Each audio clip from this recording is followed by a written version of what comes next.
Right. Welcome, everybody, to another episode of Civility Wins. We're going to give you about a minute. We know that some people are logging in. We want to make sure we get as much views before we begin. So, welcome, welcome, welcome. I see some people coming in now. Thank you, everybody, for your time. We have a great panel of discussion today, so we're looking forward to it. Thank you so much for your support.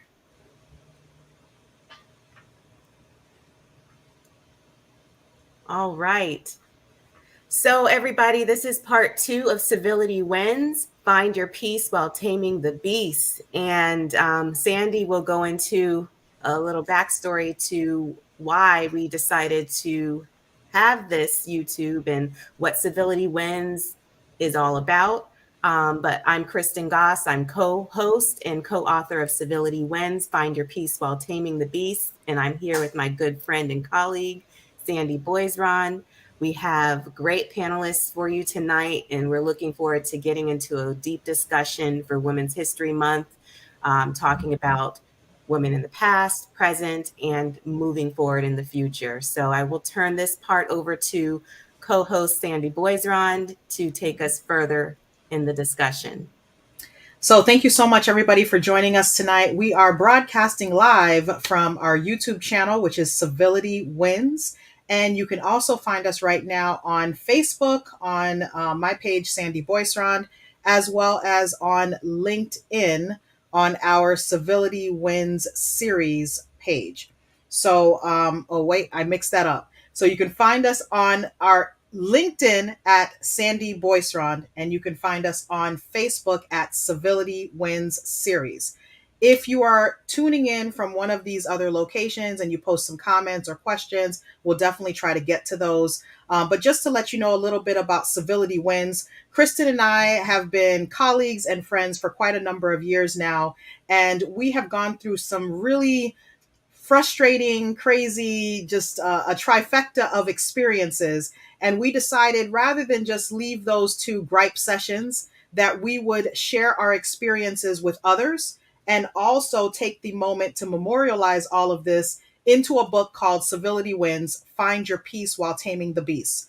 This is not only a guide for young attorneys who are trying to kind of maneuver through the system, but it's also an opportunity for us to educate other professionals about how to maintain civility in some of the most, I would say, traumatizing situations. You know, we never know how we're going to react, and we're going to talk about some current day issues today, but you never know how you're going to react under certain circumstances. But one of the things that Kristen and I recognized very early on, we're not willing to sacrifice our peace or our professionalism just for the sake of being responsive to certain things that happen, not only in the practice of lives of law, but also in our lives. So tonight we're going to have a really interesting discussion with people from different backgrounds, male and female, to share some thoughts about Women's History Month, a look at women then, now, and in the future. So we have a great list of questions that we're going to field. And right now, Kristen is going to go ahead and roll into introductions. We're going to keep it short so we can get to the questions. Yes. So, just a little bit about me. Kristen Goss, as I stated earlier, I am managing partner of KWG, Family Legal and Mediation Services, also co-authoring this wonderful book, Civility Wins, with Sandy Boisrond. I am a collaborative family law attorney and love helping families resolve issues outside of court for a number of reasons. And for more information about that, feel free to reach out anytime. So with that said, I would like to bring on our first guest, which is Marianella Collado. Thank you, And Kristen and Sandy. Thank you for having me. you are so welcome. Thank you for joining us. And Nella, I will call you, I call her Nella. If you don't mind to state what you do and give one interesting fact about yourself. So, Mary Nella, or Nella, as you indicated, I am a CPA and a certified financial planner. I was born and raised in Queens, New York. Moved to South Florida at about 2013. And interesting fact is, I always thought I'd be the accountant, just crunching numbers and running tapes on a calculator.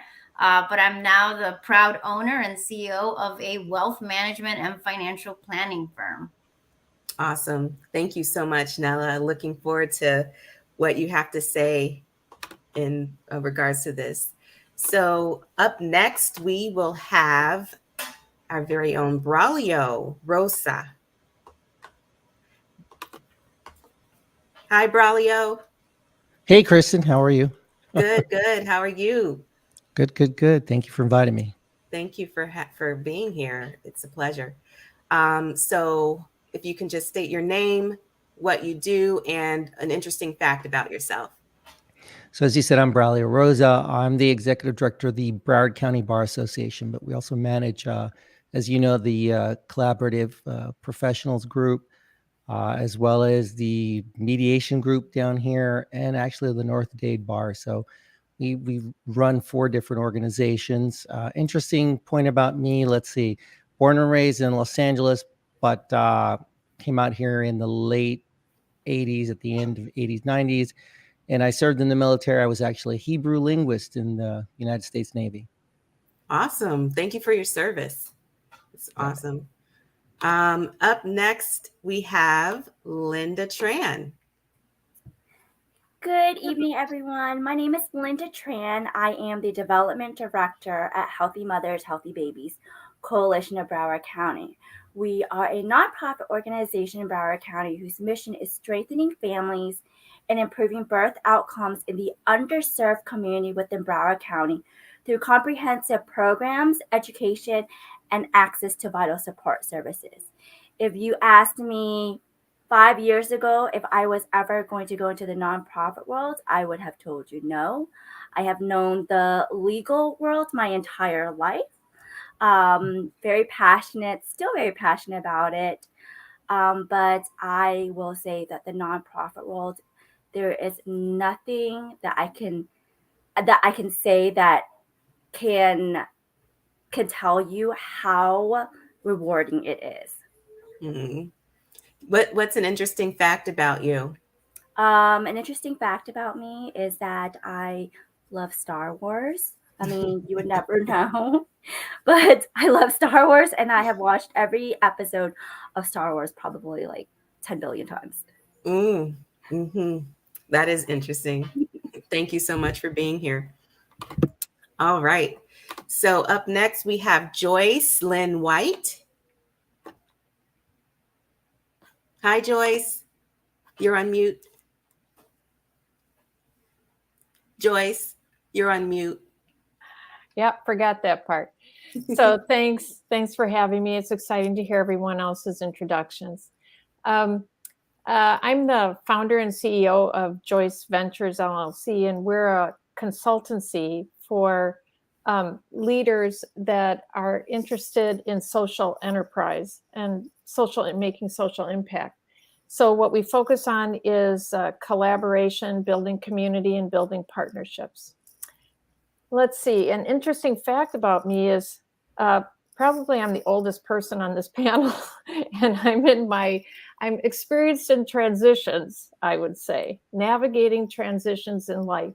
So this is about my 4th career, founding this company and starting this company. I moved here. I don't know how interesting this is, but I moved from snowy Green Bay, Wisconsin, to here in 2017. I'm in St. Pete, Florida now. Awesome. Well, thank you for being part of our panelists, Joyce. Up next, we have Kevin Pierre.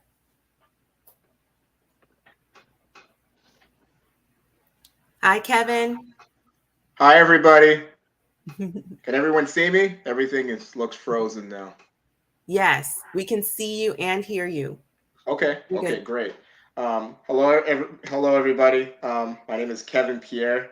As Kristen just said, I'm the founding partner of the Pure Law Group. Tonight, I'm solo. My partner's not here with me, but again, I started the Pure Law Group back on, it's going to be 4 years in about a week. So I'm happy to celebrate that, and I'm happy to know Sandy and Kristen about that same amount of time. So I'm happy they gave me the opportunity to be here tonight to talk about these issues we're about to discuss, and I'm looking forward to it. My law firm does personal injury primarily, plaintiff's work personal injury, from slip and fall cases to auto accidents to premise liability cases throughout the state of Florida. Awesome. Thank you so much, Kevin. And what about an interesting fact? What would you like to tell us tonight? An interesting fact, I love Miami, but I went to Florida State. So I guess there's that is not conflict right interesting. there. But hey, I don't regret it. I learned a lot at Florida State, and I don't regret it at all. It was a great experience. But there will always be love for Miami in my heart, even though I live in Broward County now. Go Canes. Oh, gosh. Yes, go Canes. Not tonight. Thank you. Thank you, Kevin. Looking forward to hearing from you. And we have, last but not least, Tammy Berman. Hi, everybody. So my name is Tammy Berman. I'm a licensed mental health counselor. I'm also a neutral, collaboratively trained facilitator and the proud president of the Collaborative Family Law Professionals of South Florida. Kristen is on our board, and she's a wonderful participant and member. And I specialize in working in the mental health side of my practice. I've actually grown into quite a big, well, for me, a big group practice. I have 5, 6, coming on 7 clinicians that'll be coming on into my practice. So I've grown in the last 2 years. I think the pandemic has really created a huge need in the community. And so in my mental health side of things, I specialize in working with teens and doing something called dialectical behavior therapy. But I also have a passion for helping people through the divorce process. And the reason is actually because I discovered the collaborative family law process through marketing myself to family attorneys. So that's another interest and passion of mine. And I've just kind of pursued and grown into that community. An interesting fact about me, I'm Canadian born.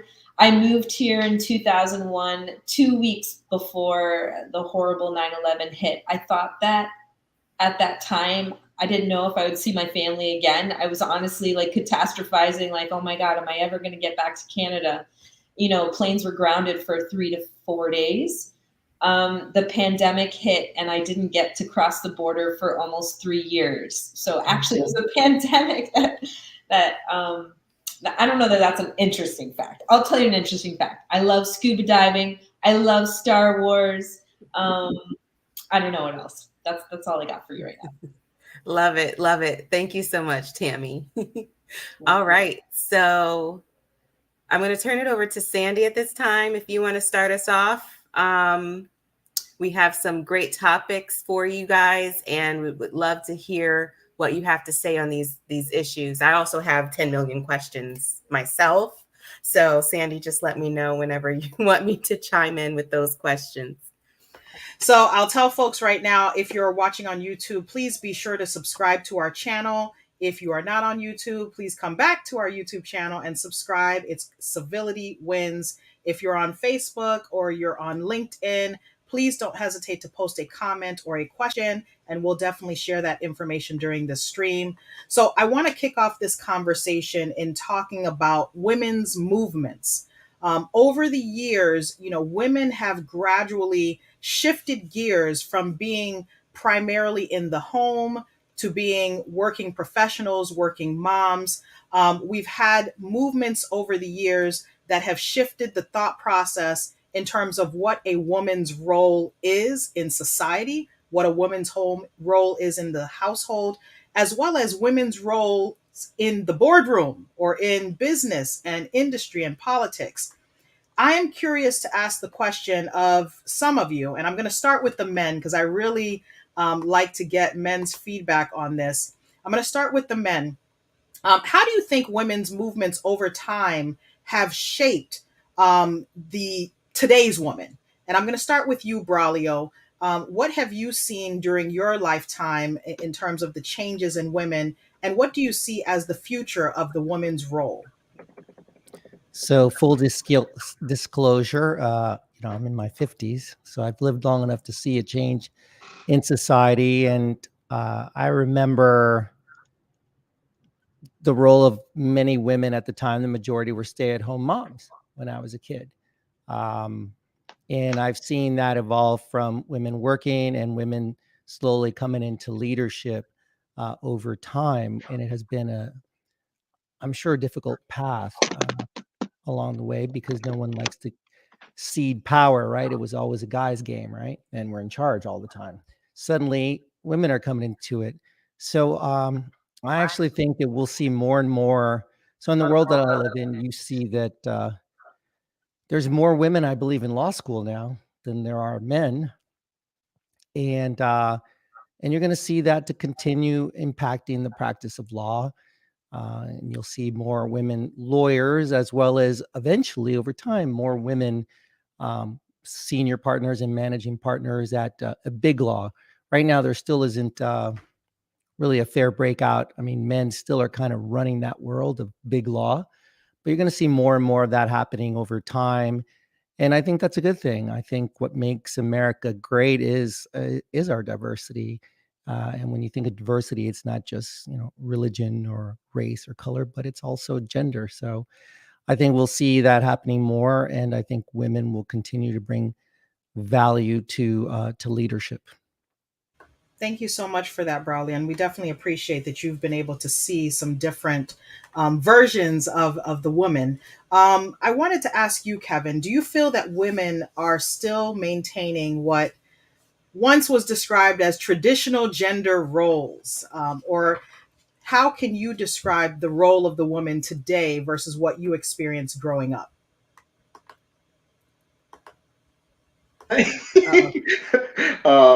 For me, I don't think the rules have changed that much. Well, I can only speak on my own experiences, just from looking at my mother, my aunts, my cousins, like my significant others and what have you, and what they've been doing. My mother was a nurse. She's been working ever since I was born. I think she delivered me, and then she went back to work the same week and what have you. That was just her mentality. She's of Jamaican descent, same as me as well. My aunt's Haitian descent as well. I'm Jamaican and Haitian. So the Caribbean background, I guess that hardworking mentality, it really hasn't changed. I see the same thing with you, Sandy, and what have you, like, always working. And, you tell me sometimes I'm working too much, but then I'm like, Sandy, you working too. So you can't really say anything. So even with my significant other as well, like she's working all the time and everything. So I don't think the mentality has changed from, one generation to the next. I think it's just the mentality of women. Women are hard workers. Women, they need to, I guess the old fashioned way of thinking would be the more traditional roles would be housewife, I guess, but that wasn't my family. My mother wasn't a housewife. She worked, and my father would be doing a lot of the house chores and what. There was a time where my father was in school and my mother had the two jobs and she was working, helping my father get through school. So if you want to be specific, those more traditional roles were switched and what have you. And my father finally he graduated, with his MBA and what have you, and then he started working more. And then even then, my mother wasn't a housewife; she was always working and what have you. And then my dad was working as well. So I think maybe from the old traditional from 60 years ago or what have you, where it was the woman staying at home and taking care of the homestead, the household, it then transitioned into the two-person income and what have you. And I don't really see it changing, especially with you can see gas prices. I don't really think it's going to change. I think even at this point, you need two people working and what have you, and both people take care of the home themselves. For me personally, I don't see any other way to do it. I'm not going to put that all on my significant other or what have you. I'm going to be doing the work at home too because she's doing it. Why can't I do it? So I know I'm rambling, Sandy, so I hope. Actually, I love that, Kevin, because you lead me. Now I'm going to go to the ladies, and I definitely appreciate the cultural perspective because I had the same experience with my mom. She was always working. And whether she was working or not, housework was kind of a split thing in the household. There was a period of time where she was the only one working, or the only, my stepdad or whatnot. So I think it's important to look at different perspectives and cultural backgrounds. So I'm going to bring up now some of the ladies to join us on the stage and have this conversation. And I'm going to start with you right in the middle, Miss Linda Tran. Tell me your thoughts on this concept of traditional gender roles, and how would you say it's differed from the time that you were growing up to the present day? So I am so glad you asked that because my thoughts were going like 1,000 miles per hour. I come from a traditional Vietnamese background where, the women cooked, took care of the kids and all that stuff. And then the men mostly worked. However, I am also, I guess, a millennial, later on as a millennial. And I feel like the traditional role these days for women is more of as a working mom. Like you're juggling the traditions of being a mom at home, and then you're juggling being a mom that's at work as well.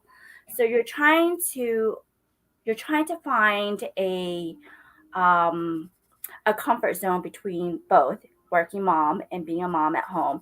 It is very difficult. And I think because of this, we found out that a lot of mental health issues have risen from this because moms have the pressure of being a good mom, a good wife at home, and then being a great employee at work. So I think that it's changed the conversation on being a traditional type of mom, because being a traditional mom is very, very, a traditional working woman is very, very different these days. I don't know your thoughts on this, everyone else.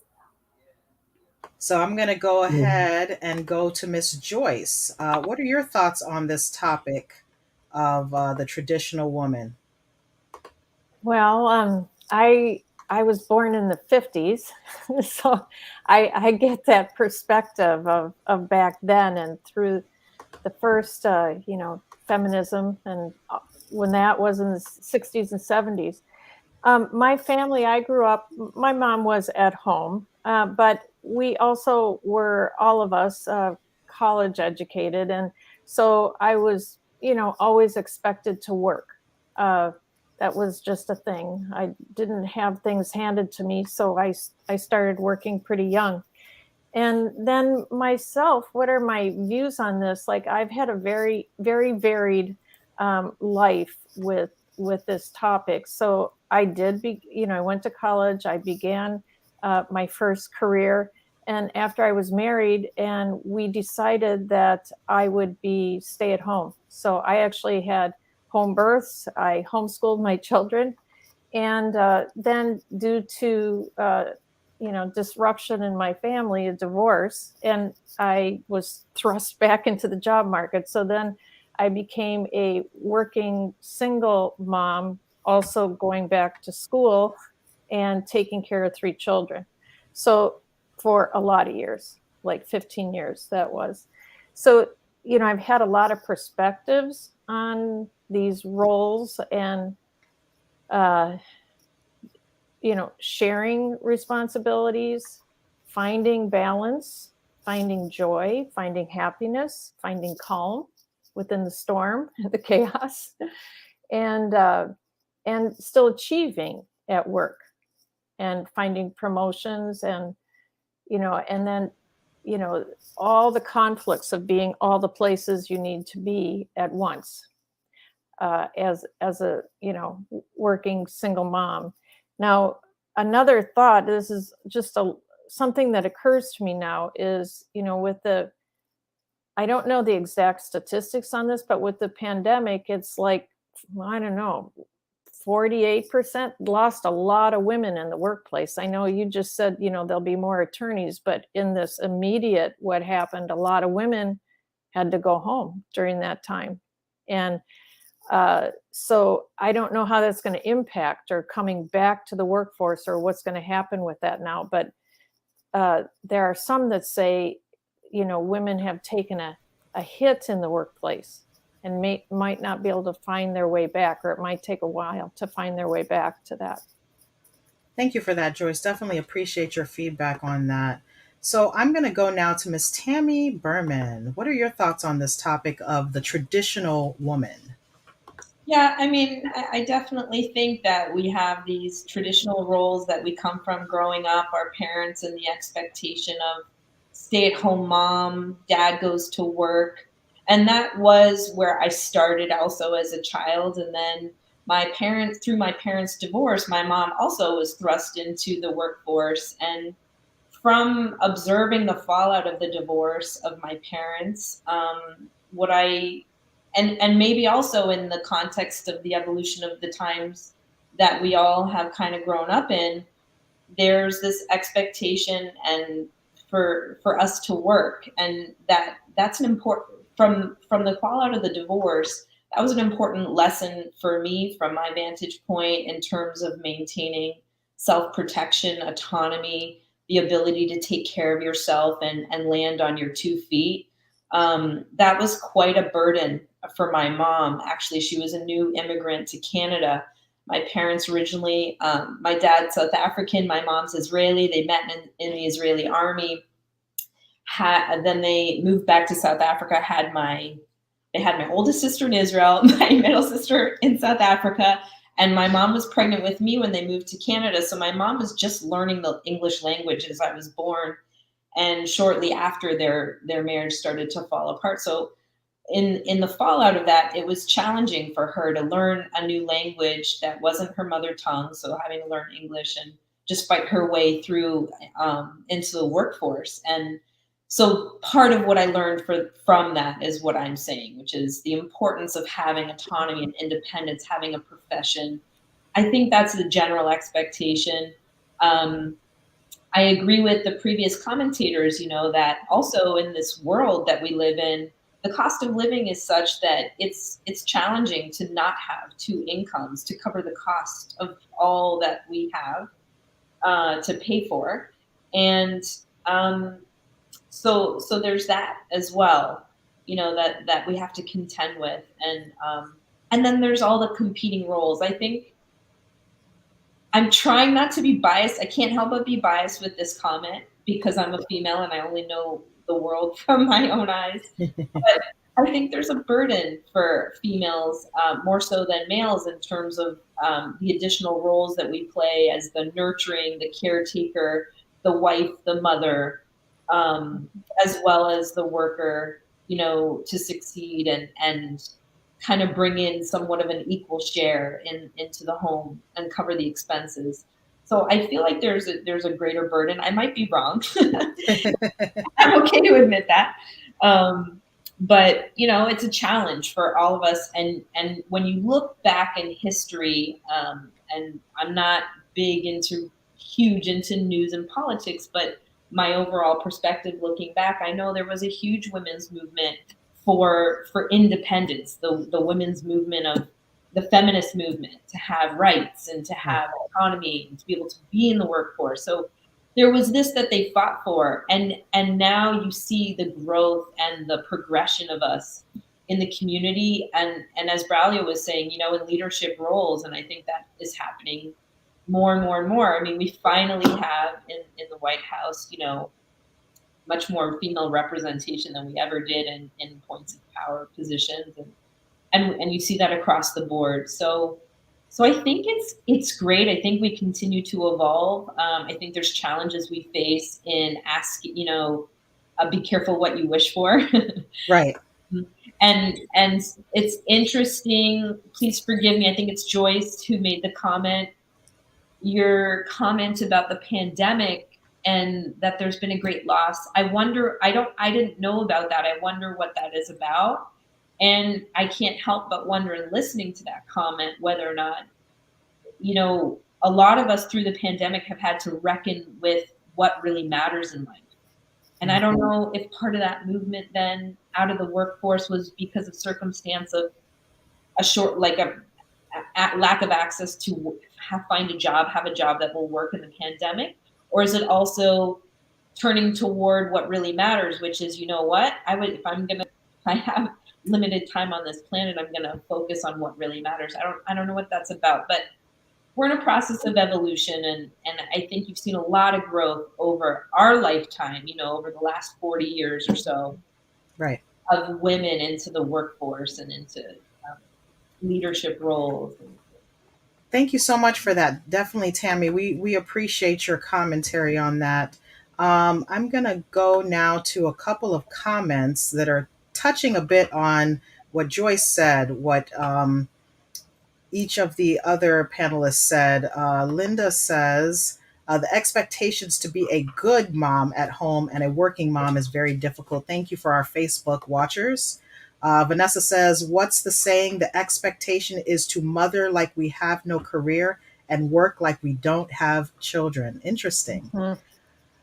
So, I mean, I think I can appreciate some of this commentary as we're talking to a few of you are working moms. Let me go now to Marianella, last but not least, on this question about, women and their positioning right now in our society. What are their roles in your eyes? So I think all of my fellow panelists kind of hit the nail on the head. I mean, we live in a world where, like Tammy said, you really can't survive on one income. It's pretty expensive. The way that we raise children today is very different than our parents. I mean, they would just send us outside and call us in for dinner, and that was it, right? We're so much more involved as parents with our children's upbringing, from whether that's sports, after school programs. There's so much that goes into raising these children today. We're so much more aware of how to do parenting right, and it's expensive. And so it really would be a challenge to be able to do that with one source of income. So I think the trajectory is that there will be two working parents, and quite frankly, I come from a traditional Dominican home where the mom stays home and she cooks and cleans, and my dad would get home and dinner was served. And I knew I didn't want to do that. That was not what I envisioned for myself. I wanted to travel the world and have income on my own and not rely on anybody else to be able to do the things I want to do. So I think that as we kind of think about the future and what women are expected to do, I think it's going to be more of being able to juggle it, not in a perfect way. The idea is that we just do the best we can. And I think get comfortable with the uncomfortable, and get comfortable that it doesn't have to be perfect. As a mom of three, I've had moments where I've thought, God, I'm just such a horrible mom. And then, things are going on at work and I'm like, oh, I'm just such a horrible employee, or, I could do better for my clients. But at the end of the day, we just have to do the best we can in that moment. And I think as we begin to accept that, I think as business owners and as bosses, and as we begin to create that environment for the future generation, I think, we're going to make it easier for other women. I feel like historically, kind of thinking back to when I first joined the career, there really wasn't this nurturing type of environment, whereas here, what flexibility do you need? That didn't exist, 10, definitely 20 years ago. It's like, we're working 60 hours this week and the work has to get done. But I feel like today, and maybe it's a function of millennials, they've kind of put their foot down. So I feel like, we've been able to create that environment that gives working moms the flexibility to juggle it. So maybe you don't get your work done between the hours of 9 to 5, but at the end of the day, you're a professional and you're going to do what has to get done. And so I think ultimately, I think the good thing is for women joining the workforce now and starting their careers, that I feel like the landscape has changed. Maybe it's because we've kind of been through the worst of it and we're trying to make trying to make it better for women to be able to juggle it all. So I feel like, and for God's sakes, we have to acknowledge the fact that if COVID did anything for us, is that it taught us that we can work from anywhere, and we don't have to be in the office, and the hours don't have to be, you know, the set schedule. So I think, if anything, the pandemic propelled what was already happening. And so it taught even those people who were so hesitant to give work from home a chance. It's taught them that it works, and maybe those people can be even more productive at home. So I think it's going to be an interesting landscape for women going forward. I think it'll be easier. And I think that men, I think back to the point that Kevin said, you know, my husband's a better cook than I am. You know, and I think men, especially when they see their moms who worked, they're not afraid to handle the household work. So I think dads are different today. I know my dad would get home and sit on the couch and wait for dinner to be served. Right. No, that's not my husband. My husband gets home and he's like, all right, what do you guys want for dinner? So I think, you know, dads are different than they were from previous generations. Thank you so much for that, Marianella. Definitely appreciate your commentary. And Vanessa, thank you for our Facebook folks. So true, especially in this post-pandemic world. So in talking about being in post-pandemic world, Kristen definitely has some more personalized questions that she's kind of crafted for different people. So I'm going to go ahead and turn it over to Kristen in just a moment. Those of you who are watching on YouTube, again, please subscribe. Please like this video. Please share it. If you are on Facebook or LinkedIn, please do the same. We definitely appreciate your support of tonight's program, which is Women's History Month. And we're looking at women in the past, the present, and the future. Go ahead, Kristen. Yes, this is like great. I can relate to a lot of the things that are being said.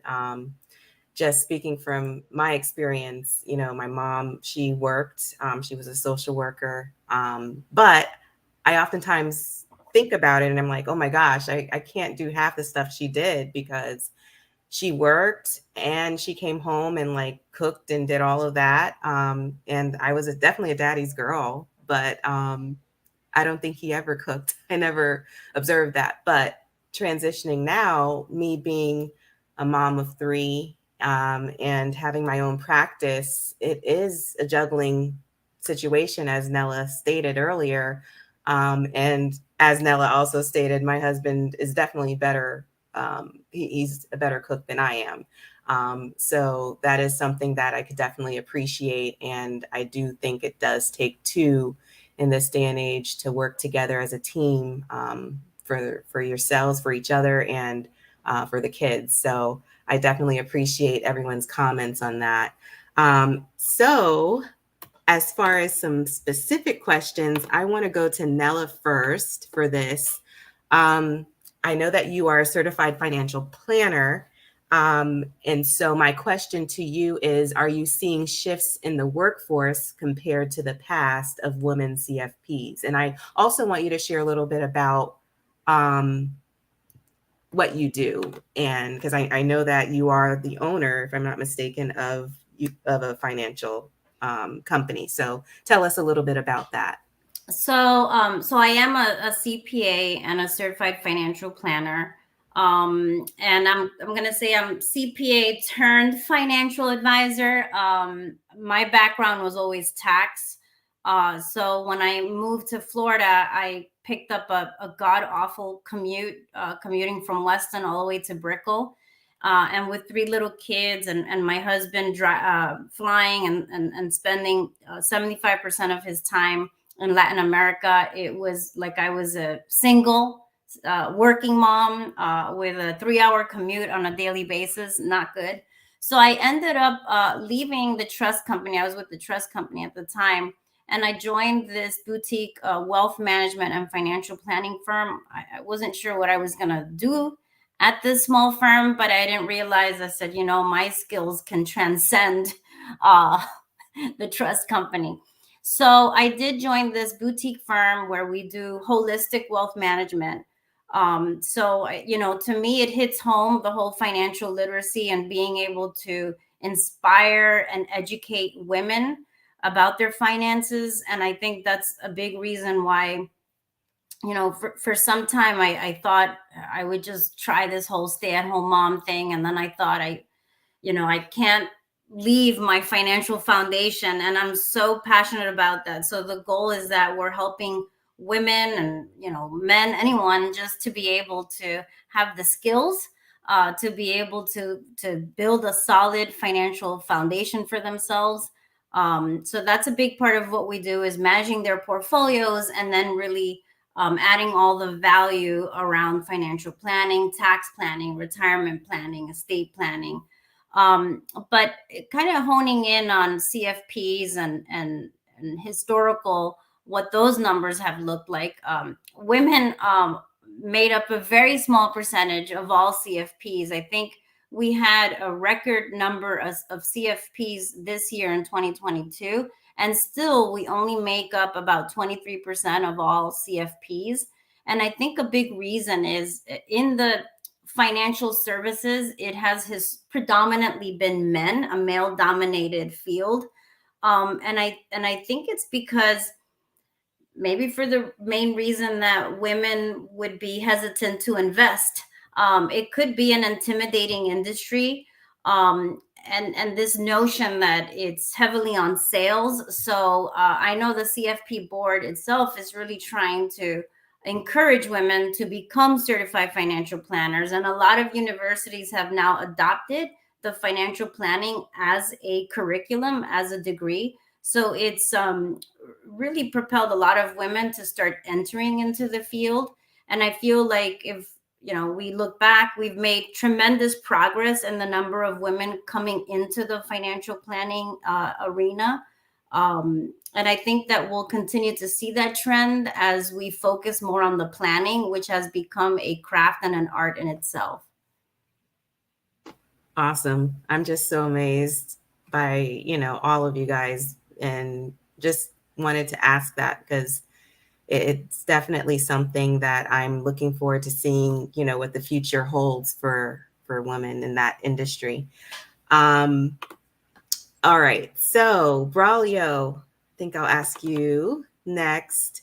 I understand that you're the executive director, and, you know, as you stated earlier, you work with the Broward County Bar Association, the Dade Bar Association. So you work a lot with attorneys. And so my first question to you is, why did you decide to do what you do?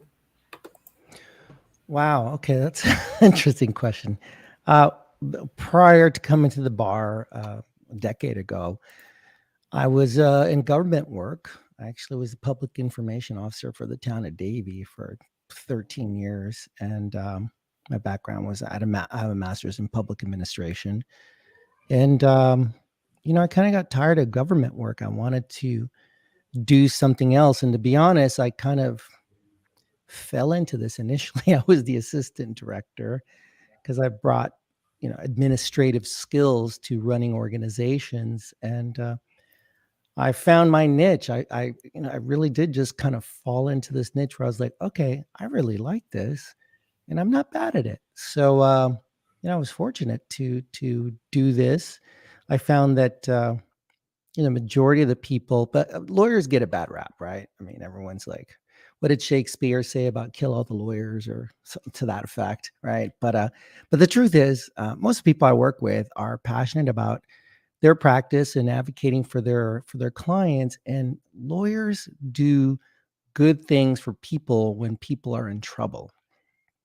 And the truth is, without really getting political, we see all the crazy going on today. And but for the courts and lawyers fighting for democracy, God knows where we would be. So I find it to be, and I say this seriously, an honor and a privilege to be working with lawyers and judges, because they really do defend our republic and our democracy. And so, yeah, it was an accident, but I love what I do.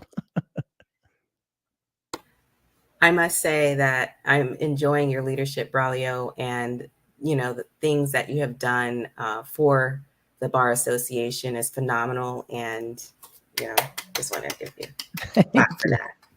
Thank you. Yeah, for sure. Well, one of the things, and I'll just say quickly because I don't want to take everyone else's time, is what I found is because of my background, both my parents are from Puerto Rico. When I became the executive director 9 years ago, I was big on diversity, and I really wanted to make the bar a welcoming place for everyone. And so I'm proud to say that I think it was like 9 years ago when I first came into it that I met a woman named Allison Smith, and she was the incoming president of the Caribbean Bar. And so we hit it off well. We became fast friends, and I wooed her over to the Broward Bar. I'm like, when you're done with this, you got to come over to the Broward Bar. And what's really cool is she's going to be our incoming president in July, and she's going to be the first woman of color in almost 100 years that we exist as the Broward Bar. So I feel good about, really diversifying our leadership, bringing quality people that really represent our community. You see in our board, you're seeing more and more. It's not perfect yet, but you're seeing more and more true representation of our community. And so I believe in that. So I just wanted to throw that out there. Absolutely. Definitely can see that, Braulio.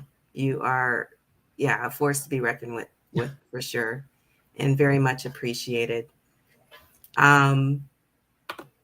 So I'm going to go to Linda. I'll ask you this. Have you witnessed, because I also want you to explain your background a little bit more, because I know you work for Healthy Mothers, Healthy Babies, but you also have a law degree.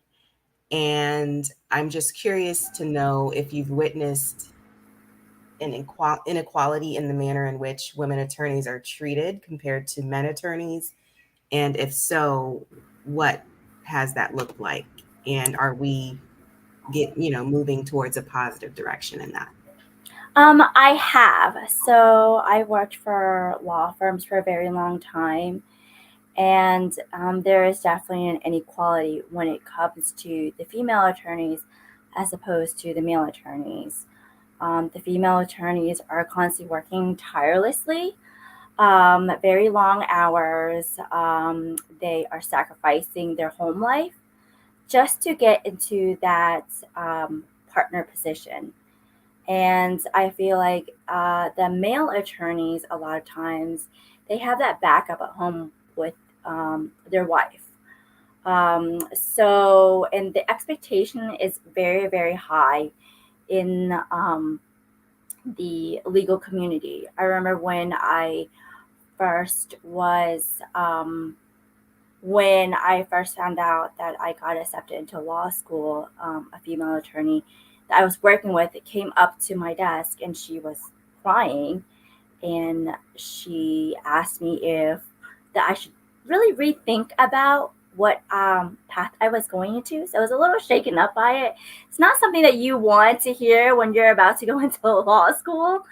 And that put a lot of things in perspective to me, because she was the hardest working person that I know. And I felt like time after time, the new male attorneys that came into our law firm were made partner within a year or 2 years. And here she was working constantly and she did not make partner.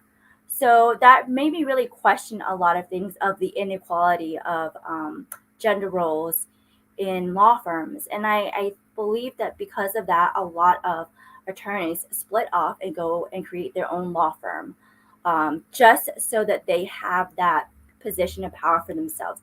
They have that control for themselves. So that was my experience with it.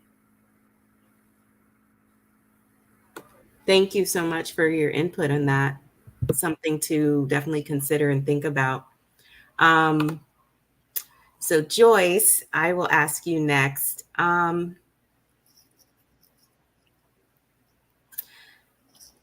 Sock it to me. There's so many questions I could ask you, but I will stick to this one. What's your perspective concerning women in leadership and leadership roles? Because I know you stated you've had like 4 different career paths, and just I want you to dive a little bit more into that when you're addressing that question. Okay, so from those 4 paths, I sort of have the perspective of being an employee, being in a workplace, being in an administrative type of position, and then being an entrepreneur and developing my own business. When I was an employee, I worked in public education. I've worked in private too, but for this case, the example of public education. So I was actually, I had the role of a teacher and the designation and the pay scale of a teacher. Under that pay scale, everything is equitable, male and female, as a teacher. Now, that leaves out whether the pay of teachers is equitable, but let's just say the issue here. But I worked actually in administrative role, but I chose to keep my designation as a teacher and not be hired as an administrator. I did see, less equity in administrative roles, and in college as a professor. I taught in college also. So that is one field where if you're a teacher, it's equitable, but once you get into administration, it's not. So I kind of saw that, so I tried to work it to my advantage. And then I chose to leave that profession, and I developed my own business. And as an entrepreneur, I don't feel that inequity. It's pretty much like first to market. You build it and they'll come. If somebody's in your way, you just go around and make it happen, because you have the risk and you have the control. So I don't feel that. Did I deviate from the question? I'm not sure, but No, you answered it. Okay. Yeah. That's So good to know. from those different types of perspectives, and you guys don't know, I guess I should say, this is one of my interesting facts. My dad was a intellectual property attorney for Brunswick Corporation. So I do have attorney in my family lineage, blood. And he was an accountant also. So yeah. Wow. Yeah, he was chairman of the board of Brunswick. So if any of you have heard of that used to be the bowling lanes and all that big corporation.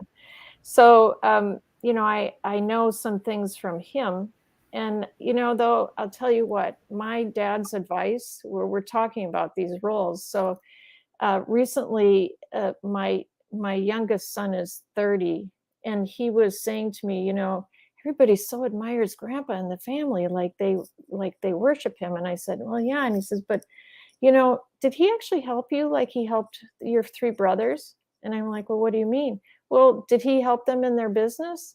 And I'm like, well, yeah, he flew out to Utah, helped this brother, did this with this other brother, started this other business. And he said, what did he do for you? And I said, yeah, he never even took me to, work day, go to work with your dad or anything like that. But what he did do is keep telling me, Joycey, choose in life what makes you happy. Do what makes you happy.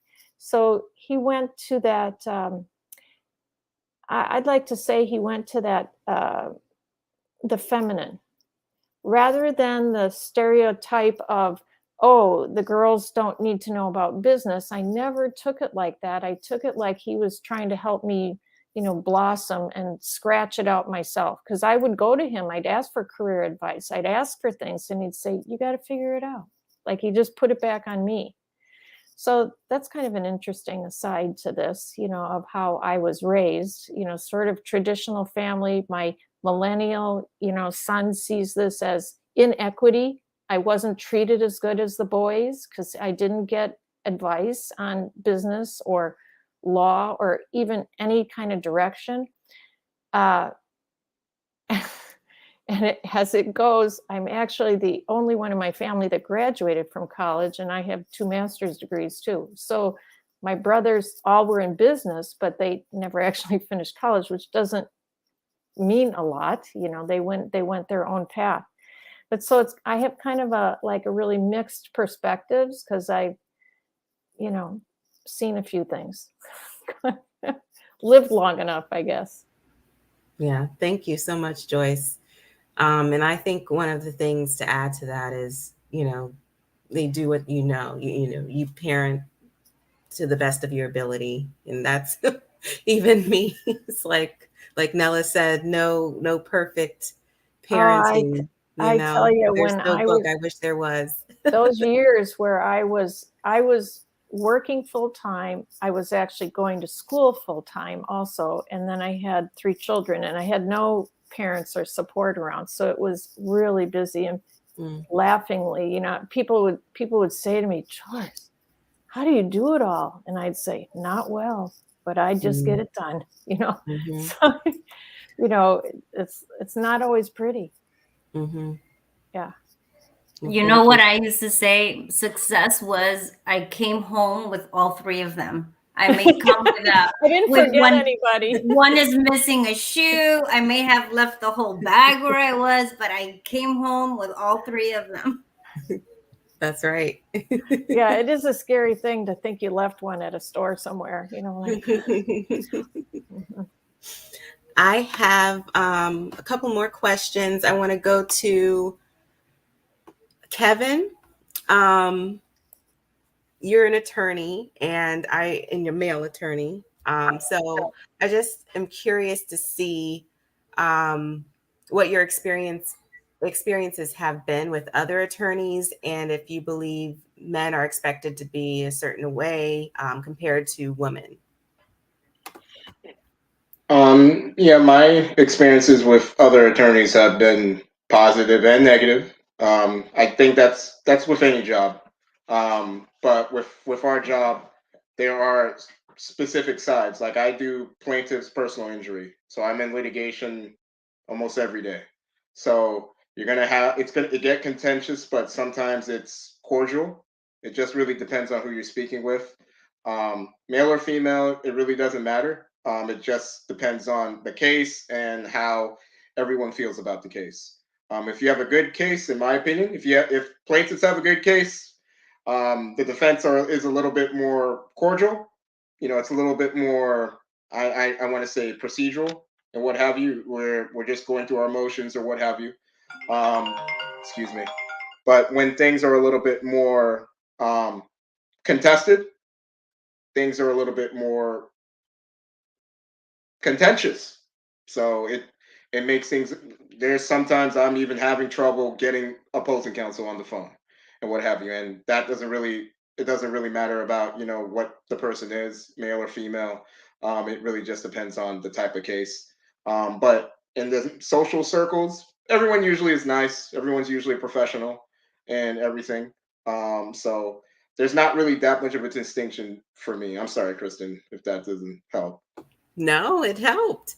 Yeah, no, I like that. That's the whole point, having different perspectives. And I do think that statement is it's true. I think depending on the area that you're in, we're all humans. And so like if you're dealing with litigation, it's one of those things where you really have to separate what you're doing from your personal life. And I think that that's something that you just mentioned. So thank you for that. Oh, one thing I will add. In terms of name calling, that's happened, but it has never been by a woman. So it's been by a man. If that helps at all. Okay. I always find that interesting, I guess. Tammy. Okay. So I know that you are collaboratively trained and actually an accredited collaborative mental health professional. I would like for you to, in a nutshell or summarize your experiences of dealing with attorneys prior to entering into the collaborative world versus your experiences post. That is a great question specific to me. Because it's actually layered. So as a child of a very contentious, painful divorce with, I have to say, lifelong effects on my family, which is part of why I got into mental health. Of course, many mental health people get in for their personal reasons. But I was exposed to a lot of the conflict. I recall overhearing phone calls with my mother and her attorney, and so I had, honestly, for the longest time, somewhat of a trauma phobic response to dealing with attorneys, specific family law attorneys, and had a negative impression of any other kind of attorney, to be honest. I hate to say that, but it's true. Nevertheless, when in 2009, every year I came up with a new idea for how to market myself to expand my practice. So one particular year, I was like, oh, well, who else needs therapy but people going through family law, like divorces and anything family law related? And so I reached out and sent 50 letters to local family law attorneys.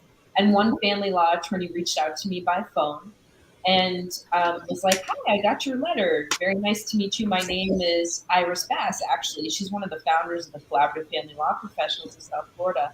I didn't know it at the time, but literally as I'm on the phone with her, I'm having what is a classic PTSD response. I start getting palpitations and like a full kind of like partial anxiety attack, which honestly was the continued ongoing response I had in dealing with family law attorneys for years and years and years until only the recent history.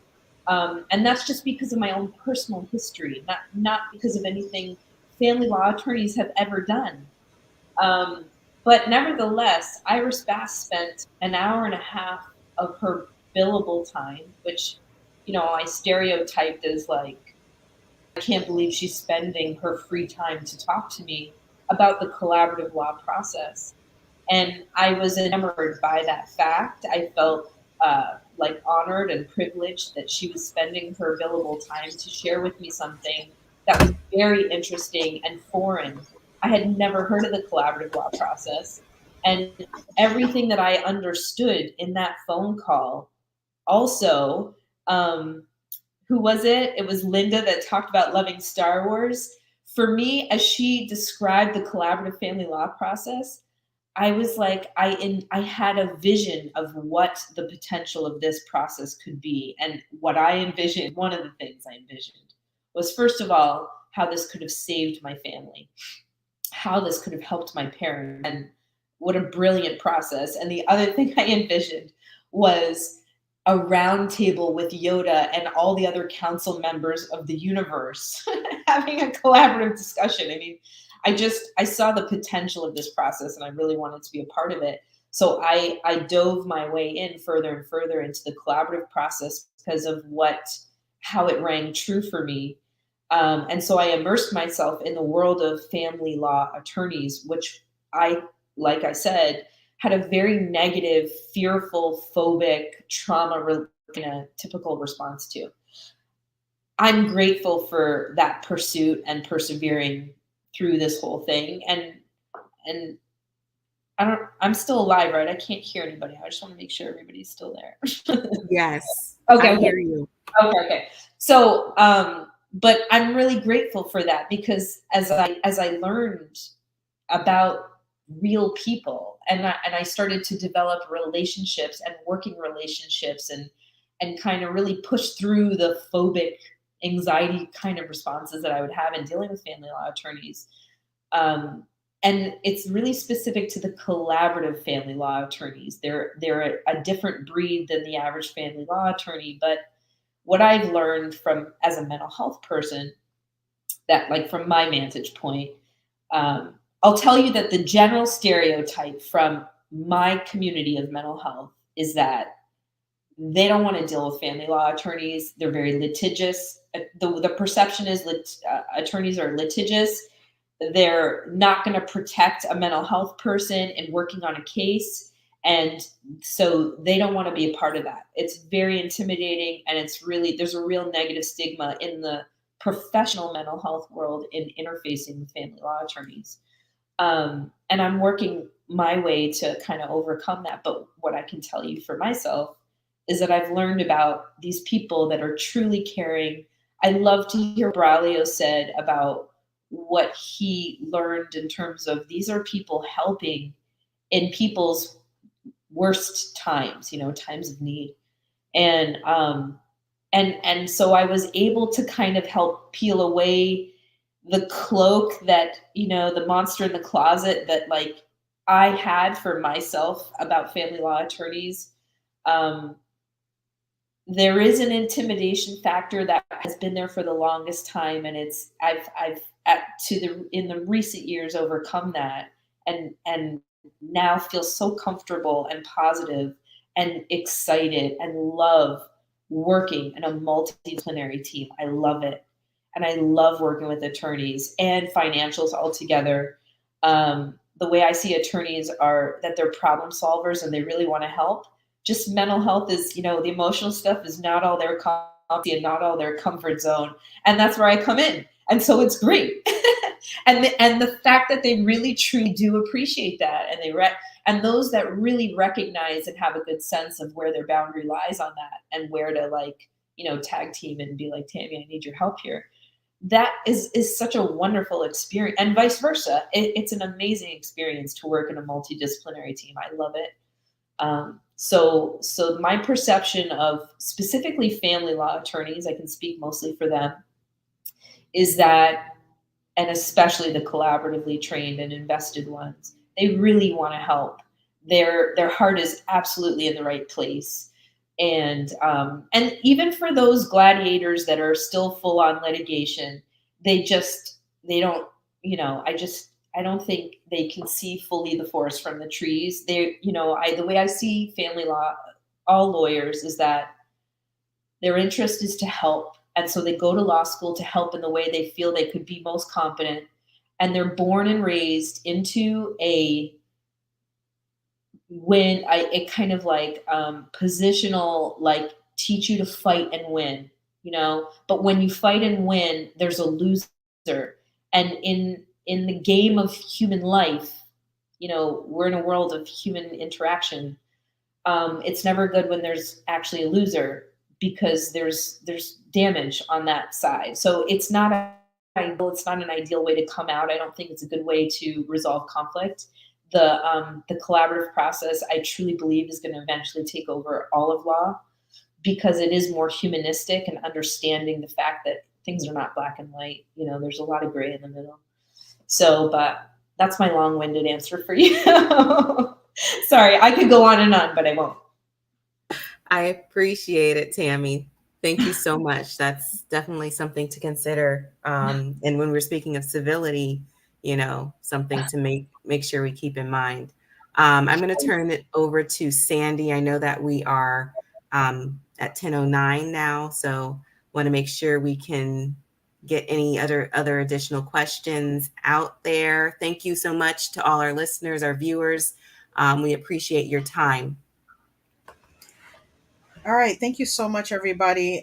We're going to kind of start to wind down with a few of the questions. So we're going to talk a little bit about civility. And I think that this is a good way to kind of wrap this up in making sure that we get across the message about what it means to be civil, especially in the times that we're in. I don't want to talk about any specific situation, but we know that something happened last night that was an interesting scenario considering what we were going to be talking about today. So I'm not going to reference that issue because I have my own opinions, and I'm sure there are going to be a lot of people that disagree with me. But I wanted to touch on civility. Kristen and I wrote this book, Civility Wins, Find Your Peace While Taming the Beast. And the purpose of this book was to give folks like us, attorneys, young professionals, folks who are just getting started or who are regrouping in their starting, to understand how to really react in different scenarios, how to maneuver in systems that sometimes are not favorable to us, Kristen and I are both women. We're both Black women. We're both Black people. And so we're in a legal environment that oftentimes throws some things at us that are a bit of a curveball, that are not traditional things related to the practice of law. And so we've learned how to cope through scenarios and talk about different strategies with each other, and we infuse them into this book. So I want to touch on each of you, and I'm going to start with Braulio because I think he's a great perspective here, and then I'm going to roll through the rest of you. What does it mean to you when we say civility wins? And can you give us an example of how that applies in your work? Oh, goodness. Uh, Look, we all know that I was saying that lawyers do good work, but sometimes, obviously, lawyers work in very contested and difficult and hot situations. And so, sometimes you will encounter good people on one of their bad days. And 99% of the time they are good people, and you get them on that one day. And, they may be very demanding, asking for certain things. As the bar exec, I'm often working with these volunteer leader judges and lawyers. And, they may be in some kind of case that's difficult trial, or they may have a difficult client, and you're working with them on a project, and they could be short sometimes. And, as the bar exec, as that leader, that non-lawyer legal leader in our county, you quickly learn to understand that, lawyers, like any other profession, are human. And so sometimes you got to give people a pass. I more often than not, I found on those rare occasions where someone has gotten kind of a little poo-pooey with me on something, that if you are gracious and you kill them with kindness, you're going to get a call the next day saying, "My goodness, I'm so sorry. I was having a really bad day, and thank you for giving me that pass." And I'm so sorry. So it has been rare that I've encountered someone that was unkind or uncivil, and when you treat them kindly, that they don't reach back out a day later and apologize profusely. So I think most people want to be nice. We just have bad days. We have bad days. Thanks for that, Braulio. And that's actually true. Sometimes we do need to give a little bit of grace. Sometimes we just need to step out of ourselves and understand that people go through things and they react in different ways that sometimes we don't expect. I'll give you a scenario from my perspective. I had an attorney once that was literally yelling at me at the top of her lungs on this phone call. And I'm waiting for her to finish yelling. I start to speak. She starts to talk over me. I wait for a few more moments. I start to speak. She starts to talk over me. And I was just like, ma'am, it's either we're going to communicate or we're not. But I'm not about to do whatever this is. And funny enough, I called Kristen after I dealt with this situation because I decided to read some scripture before I did this call, because I knew this person was coming at me with something that was just beyond logic. And I understood what it was. Sometimes we have to understand who people are and just leave it at that. I'm going to go to you, Linda. What is your thought when we talk about civility? As a woman, sometimes we're faced with certain situations that are specific to our role as women. And we step into our professional roles and we think, all right, I'm doing what I'm supposed to do. But sometimes people come at us with some different things. So what does it mean to you to maintain civility in some of the scenarios that you deal with? I have to agree with Braulio. He's correct that people do have bad days. You have to know people. I think in the nonprofit world, we deal with a lot of people that we know, and we occasionally deal with people that we don't know. So in my mind, and I have to sometimes take a step back and try to analyze the situation, take a deep breath, have a come to Jesus moment with myself, and just gather my thoughts and say, well, okay, what is the problem and how can we handle this? What is the solution?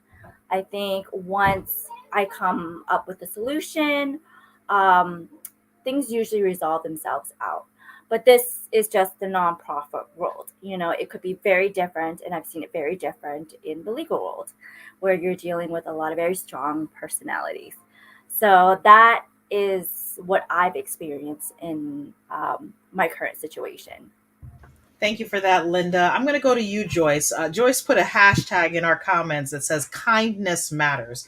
And trust me, I think Joyce is the epitome of this concept because I've interacted with her on a number of occasions, and I'm curious, what is your thought on this concept of civility wins, even in the toughest of situations? I think it's hashtag truth. Civility does win. And what we bring to the table, you mentioned a spiritual concept. So there's the peace that passeth understanding, being in the world but not of it. If you go to metaphysical, you have living in the moment, pausing. The past doesn't matter, the future doesn't matter. It's just what's now that we can focus on. Take a breath and focus on that. And then there's this a great book, Don't Sweat the Small Stuff, which is a little bit more humorous, and it's all small stuff, so you can have that perspective too. But civility does always win, because life is not a short game. In those moments, we're playing the long game, and the more that we practice that within ourselves and put that little drop in the pond and the ripples expand. If we talk in quantum, our energy can pass around throughout the world. So we can do that. We can be, warriors for civility, and it will win, and it does win. Thank you for that, Joyce. I'm going to go to you, Marianella. What is your thought on this concept of civility wins? You're a mom. I'm sure you face quite a bit of circumstances and situations in balancing mom life with work life. What is your thought on this concept of civility wins? Well, I live it every day. I work with attorneys, CPAs, people who may not always, who may have a lot on their mind. It's tax season now. And so we're dealing with people who are stressed out. So I think my approach, and I think Joyce mentioned it, is I like to pause, take a deep breath. And I put myself in people's shoes. Braulio mentioned that, it's not that we're bad people, we just may be having a bad day. So I think about, how my response is either going to add fuel to the fire or disengage the situation. I don't like to burn bridges. Another professional may come at me because they feel like, hey, I've just discovered something that we could do a little bit better for our client, and they may get defensive. And I already know that going in. So I love Dale Carnegie. That's a really good book on how to win friends and influence people. The Dale Carnegie in me with every interaction I'm having, whether that's with clients or other professionals, because it's like I tell my team, you can tell anybody anything, and the approach is what's going to make the difference. So I go in knowing that this one little thing I'm going to say could set someone off. So I have to be careful how I'm setting the scene, where I'm coming from. And if I still get someone who tends to snap, I'm not going to feed into that because I need to win this person over. It almost becomes like a fun challenge. I'm going to win this person over. So I'm not going to engage in that same behavior. I'm going to show them a different approach, and I want to show them how cool this is if we actually work together, how the client wins. So I try to channel the Dale Carnegie in me. But I do believe, civility, again, we won't go into what happened last night, but you always, and my mother always used to say this, it's like getting involved in a couple fighting. The couple may end up back together and you're just the one that comes out, full of poop. So just be careful what you're engaging in, because you never come out ahead. Absolute truth. And I love that Linda made a comment. It's also a reflection of our professionalism on how we react to conflicting situations.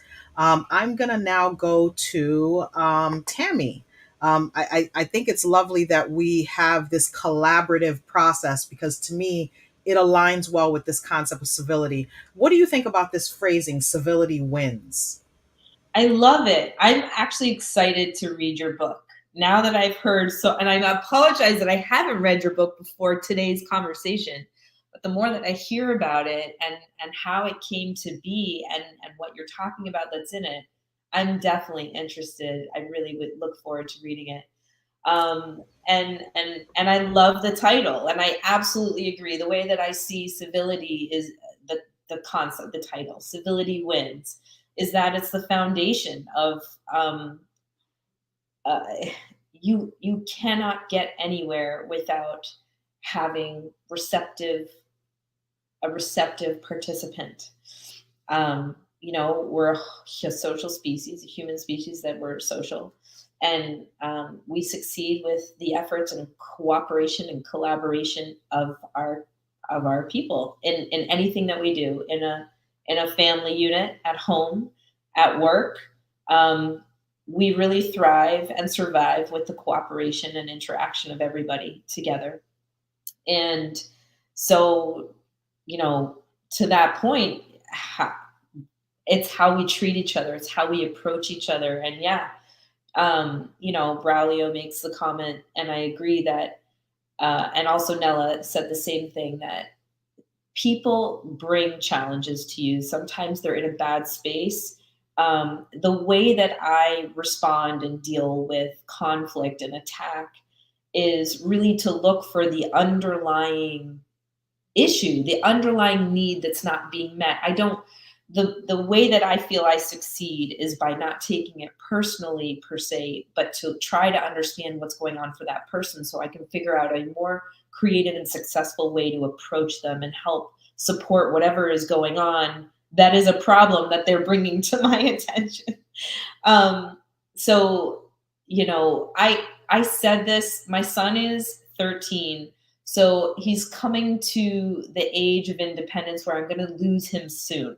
And yesterday, I was like, in the morning, different thoughts come to me. And I was like, this one thought, and it kind of speaks to this commentary, that I felt like I have to give some messages because my window is closing of influence. And I said to him that you want to be a billionaire, because he wants to be a billionaire, because every 13-year-old boy wants to be a billionaire. And I was like, the way to succeed is to be nice and to be kind to everybody. Just show kindness, because that is the foundation. That's the entry point.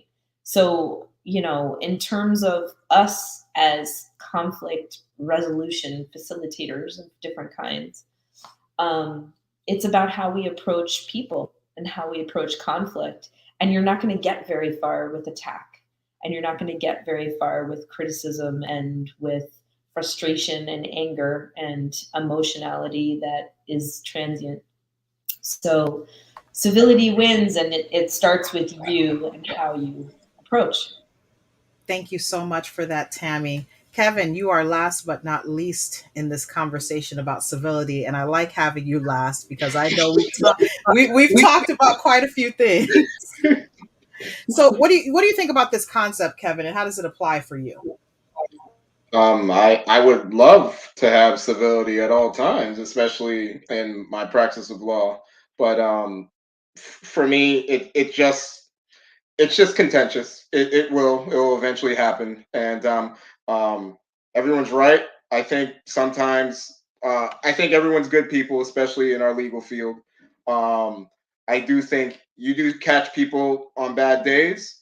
I just wish that bad day wouldn't happen so often with me. I don't know why, but it just kind of happens. I don't know. I've never had those days. Because I try to do a good job of just separating Kevin Pierre, the attorney, from just Kevin Pierre. Like, it's not personal. Like, it's a job. These are clients. It's my livelihood. You know, I'm happy to have the work. However, at a certain point, you have to take the hat off, the lawyer hat off, and then just be, you know, just relax and everything. I think some people don't know how to do that, and they're always on, even when they need to be done and what have you. Even with me, when I'm on vacation, just Kevin Pierre, just Kevin Pierre. If someone wants to argue about a case with me, I'm not going to argue with you. We just go to the judge. We just deal with it in court. There's no reason for anybody to be yelling at somebody over the phone or sending, you know, that nasty email at 5 o'clock in the morning, because I've gotten those, or 9 o'clock at night, because I've gotten those as well. There's no point of that. I know I sound like an older man now, but you know, but when I first started practicing, it was always attack, attack, attack. They're attacking you, attack, attack. Oh, they filed something, you file something back. I don't do that anymore. Like there's no point in doing that. And besides, that doesn't necessarily help the client. So I'm more passive now. I know that's not looked at well, but I've done better at getting cases moved forward with just having more patience with people and what have you. And my father said the same thing. You can kill them with kindness. Kill them with kindness, because you keep doing the negativity just breeds more negativity and what have you. Talking to Sandy, talking to Kristen as well. Like it's better to be more, yeah, it's better just to be more passive sometimes than just aggressive and what have you. And I don't know, maybe I've just gotten old really fast practicing law, but that's how I feel now. And I think it works. And in regards, because you see somebody going at you at a level 10 out of 10 and you're at like a 2, you're like, okay, are you done? Okay, let's get back to work. Instead of just 10, 10, 10. Yeah, you're at a 10, I need you at a 3, maybe a 2.5. And that usually gets people, you know, moving towards the actual work. Definitely appreciate that, Kevin. And I know you and I have had these talks. I'm going to share something funny about Kristen. I'm sure she'll indulge me. Kristen and I always talk about the things that go on. And as we wrap up, I think this is a great example. I remember Kristen and I would talk about certain scenarios that would happen, and I would be on the phone listening to Kristen typing, and the typing would be like, don't. And I'm like, Kristen, what are you doing? Well, I have to respond to this person. And this is when, what's the name I call you, Kristen? It's when her alter ego comes out. And so Kristen will start typing, do. Kristen, what are you doing? Well, this person is writing me an email right now, and I need to respond because I don't think that this. Kristen, it is 9 something at night. You are not working right now. Before I'm done saying the sentence, Kristen's already pressing send. And so we would go through these episodes, and this was early on, but we would go through these episodes, and I would do the same thing. I would be calling her, this person, oh, I'm typing this email right now. I don't care what time it is. But we had to get to the point of understanding that, sure, you could do this tit for tat. You can go back and forth with somebody, but it's not going to change the core issue. So we had to learn to kind of do that division. And I say this to Kevin all the time. I say it to Kristen, and we talk about these things. We have to divide up what we're going to give our energy to versus what we're going to give out into the atmosphere. And the energy that you give is the energy that you'll receive. And even if you're receiving that negative energy, you can just tap it to the side and keep on going with your positive energy, because that's all you have. You cannot embrace somebody else's energy. And so that's something that I want you all to leave with from this event. Kristen, I'm going to turn it over to you as we try to do a bit of a closeout. Tonight we were talking Women's History Month, a look at women then, now, and in the future. And we have definitely touched on quite a bit of content today and gotten some great perspectives. But Kristen is going to get us closed out. I just want to say thank you to all of our panelists, Braulio, Linda, Nella, Joyce, Kevin, and Tammy. We truly appreciate your time. I appreciate it. I know Sandy appreciates the feedback that you have provided on this topic. for Women's History Month. And I just want to, I'll throw this out there to everyone. Is there anyone that has a last minute comment about this topic?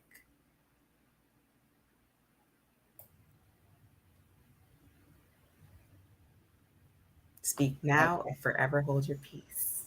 Okay, great. Okay. So the last thing I'll just say is, check us out. We have an Instagram. It's Civility Wins Series. We are also, as you know, on YouTube. I see this as very therapeutic. Tammy might need to be calling you soon for an appointment on that. But, appreciative of the experiences that we've gone through, that we're continuing to go through, because experiences just make you and mold you into a better person and a better human being. And I think as the pandemic has taught us all, life is too short. And it's really important to focus on the things that matter. And so I am thankful for every single one of you here who have taken again your time to come and chat with us about this topic. And that's pretty much all I have to say. So I'm going to turn this back over to Sandy for final words, and we'll go from there. All right, so we definitely had a great conversation about Women's History Month, and we look forward to engaging in more of these conversations. As we explained at the very beginning and in the middle, Civility Wins, Find Your Peace While Taming the Beast is our book project, which will drop very, very soon. We have started to do a series of these conversations. We did a series during Black History Month. You can find that video on our YouTube channel, Civility Wins. We also did a part 1 to tonight's event with a different panel of individuals that you can also catch on our YouTube channel. And we look forward to tuning in with you again soon. If you subscribe to our YouTube channel, you'll be notified of upcoming events. And we definitely appreciate each and every one of you for joining us. Thank you, Braulio, Linda, Marinella, Joyce, Kevin, and Tammy. Please stay with us for just a brief moment as Kristen and I close out. If you have any questions, folks, comments, and let us know if you want more information on Civility Wins and how you can participate in some of our future events. Also, we will have some shirts dropping very, very soon. So we will be sending out that information to you as well. But we want you to understand that at all times, you need to remain civil, no matter what it is that comes your way. So I am Sandy with my good friend and colleague, Kristen, and we say to you, good night.